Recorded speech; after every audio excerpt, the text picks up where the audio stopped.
Assalamualaikum warahmatullahi wabarakatuh. Perkenalkan, nama saya Muhammad Alifuddin dengan nomor NIM 41302239. Saya akan mempresentasikan tugas dari Bapak Sunanto, yaitu tugas UTS dari Bapak Sunanto, yaitu menjelaskan 7 aspek kompetisi pedagogi guru dan menjelaskan perbedaan dari istilah-istilah pendidikan. Yang pertama yaitu mengenal karakteristik peserta didik. Apa itu karakteristik peserta didik? Karakteristik berasal dari kata karakter yang berarti ciri, tabiat, watak, dan kebiasaan yang dimiliki oleh seseorang yang sifatnya relatif tetap. Karakteristik peserta didik dapat diartikan keseluruhan pola kelakuan atau kemampuan yang dimiliki peserta didik sebagai hasil dari pembawaan dan lingkungan, sehingga menentukan aktivitasnya dalam mencapai cita-cita atau tujuannya. Yang kedua yaitu menguasai teori belajar dan prinsip-prinsip pembelajaran. Mengapa guru harus menguasai teori belajar dan prinsip-prinsip pembelajaran? Dengan menguasai teori belajar dan prinsip-prinsip pembelajaran, setidaknya guru dapat memahami apa dan bagaimana sebenarnya proses belajar itu terjadi pada diri peserta didik, sehingga guru dapat mengambil tindakan pedagogik dan edukatif yang tepat bagi penyelenggaraan pembelajaran. Yang ketiga yaitu pengembangan kurikulum. Apa yang dimaksud dengan pengembangan kurikulum? Pengembangan kurikulum adalah proses perencanaan dan penyusunan kurikulum oleh pengembang kurikulum dan kegiatan yang dilakukan agar kurikulum yang dihasilkan dapat menjadi bahan ajar dan acuan yang digunakan untuk mencapai tujuan pendidikan secara nasional. Yang keempat yaitu kegiatan pembelajaran yang mendidik.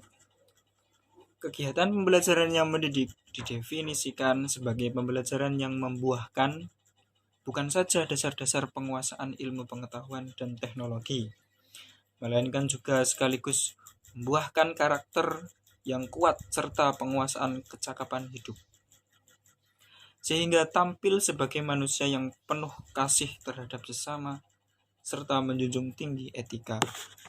Dan yang kelima adalah pengembangan potensi peserta didik. Untuk mengembangkan potensi peserta didik, ada beberapa cara yang harus diterapkan, yaitu pertama, bangun keterampilan dan pengetahuan yang ada. Kedua, berikan motivasi intrinsik. Yang ketiga, tetapkan tujuan dan sasaran. Yang keempat, mengajarkan mindset berkembang. Yang kelima, membangun pola pikir positif. Yang keenam, libatkan orang tua. Yang ketujuh, layanan konseling. Dan yang terakhir, ekstrakurikuler. Aspek kompetensi pedagogi guru yang nomor 6 adalah komunikasi dengan peserta didik.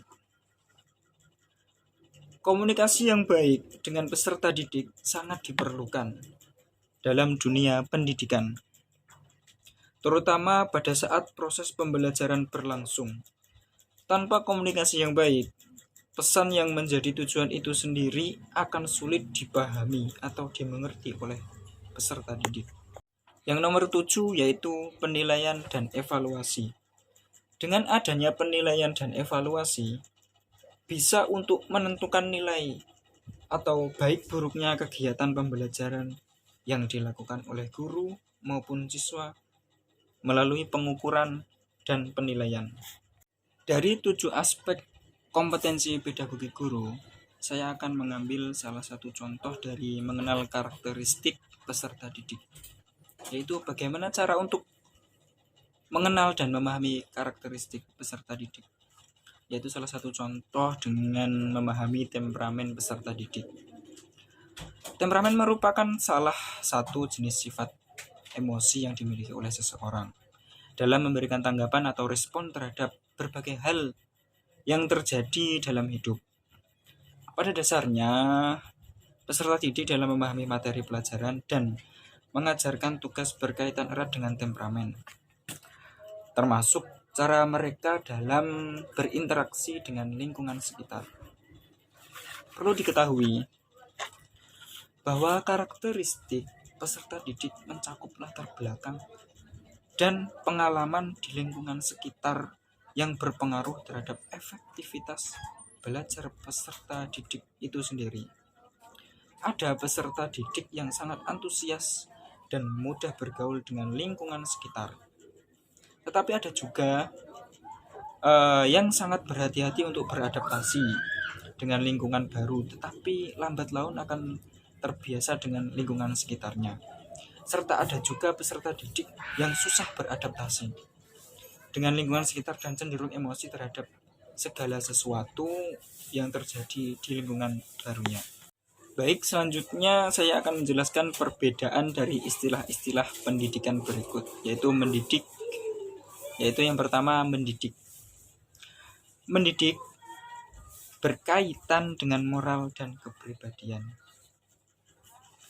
Jika ditinjau dari segi proses, maka mendidik berkaitan dengan memberikan motivasi untuk belajar dan mengikuti ketentuan atau tata tertib yang telah menjadi kesepakatan bersama.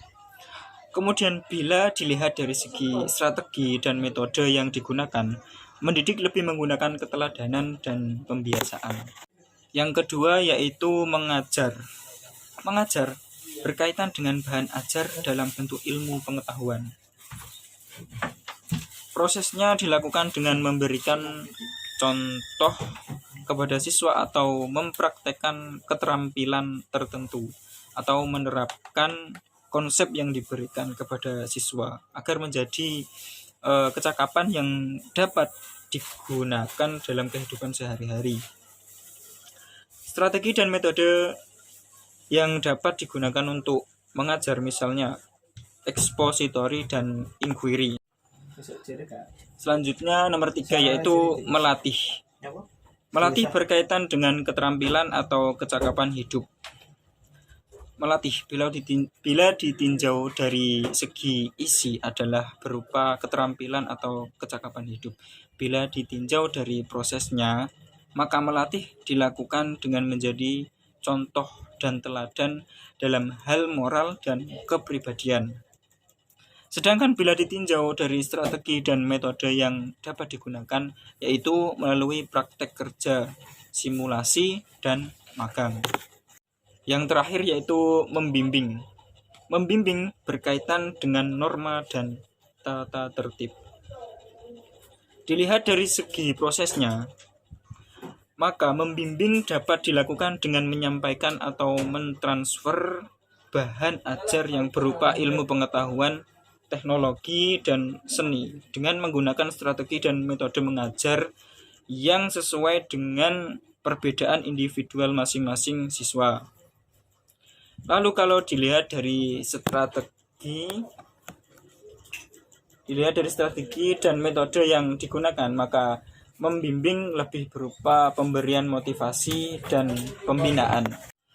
Dari penjelasan tentang perbedaan dari istilah-istilah pendidikan tadi, saya akan memberikan salah satu contoh dari mendidik. Contoh dari mendidik itu sendiri yaitu seperti halnya memberikan penghargaan atau apresiasi. Pembentukan karakter siswa dengan cara seperti ini tidak hanya membuat siswa lebih percaya diri, siswa juga akan semakin bersemangat dalam belajar karena merasa diakui dan dihargai. Bagi siswa lain, hal ini dapat menjadi inspirasi sehingga mereka juga akan berusaha lebih baik selama proses belajar. Mungkin cukup sekian presentasi yang dapat saya sampaikan. Jika ada yang salah, maaf yang sebenarnya. Allahul muwaffiq la aqwamit thoriq. Wassalamualaikum warahmatullahi wabarakatuh.